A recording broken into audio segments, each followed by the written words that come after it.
মাত্র একটা নিউজ পাইলাম, আমার কলিগ বড় ভাই কিছুক্ষণ আগে মোটরসাইকেল অ্যাক্সিডেন্ট করে সাভারে মারা গেছে। এই নিউজটা শোনার পর থেকে আমি হাইওয়ে ওঠার সাহসই করতে পারতেছি না। আমার এত পরিমাণে ভয় লাগছে, যদি বিষয়টা আপনাদেরকে দেখাইতে পারতাম তাহলে বুঝাইতে পারতাম। I am very nervous. এর কারণে আমি এই 15 কিলো রাস্তা আমি উপরে উঠবো না। মানে বিষয়টা আমাকে এতটাই ব্যথিত করছে, শুধু আমি না, আমাদের কলিগের মধ্যে সবাই এটা নিয়ে ব্যথিত।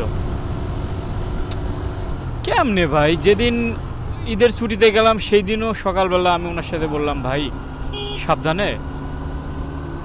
উনি বললো তুমিও ভাই সাবধানে চালাও, তুমি দূরে জোরে জার্নি করো। কিছু বললাম নাই ভাই। আমি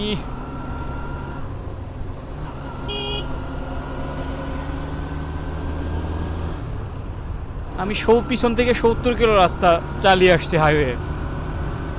এসে মাত্র ব্রেকে একটা চা খাইলাম। চা খাওয়ার পরেই দেখি আমাদের অফিসিয়াল গ্রুপে ওনার ছবি সহকারে পোস্ট দিতে। আমি তো দেখে পুরাই হতভম্ব যে এটা কীভাবে কি। আল্লাহ তুমি এই ধরনের মৃত্যু কাউকে দিও না আল্লাহ। সবসময় তুমি তোমার রহমতের চাদরে সবাইকে আবদ্ধ করে রাখো হে আল্লাহ।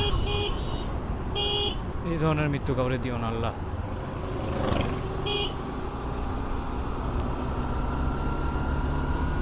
গত দুদিন আগে আমার খালু শ্বশুর বাচ্চার সাথে অ্যাক্সিডেন্ট করছে।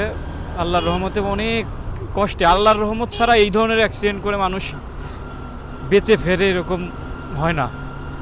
3 জন ছিল, 3 জনের মধ্যে 2 জন স্পট ডেড। আমার আঙ্কেল কোনো রকমভাবে আল্লাহর রহমতে এখন কথা বলতে পারতেছে, ইনজুর্ড হয়েছে, এখন হয়তো বা রেস্টে থাকলে ধীরে ধীরে রিকভারি হবে। কিন্তু আজকের নিউজটা আমি কি পাইলাম ভাই, আমার কলিগ কিভাবে, আমি মেনে নিতে পারতেছি না, ভাই। হে আল্লাহ তুমি এই ধরনের মৃত্যু কাউরে দিও না আল্লাহ। না আমি কি করবো আমি বুঝতে পারতেছি না। আমার নার্ভাস লাগছে। আমার এখনও 80 কিলো গাড়ি চালিয়ে যেতে হবে। আচ্ছা চলেন যাই আল্লাহর রহমতে।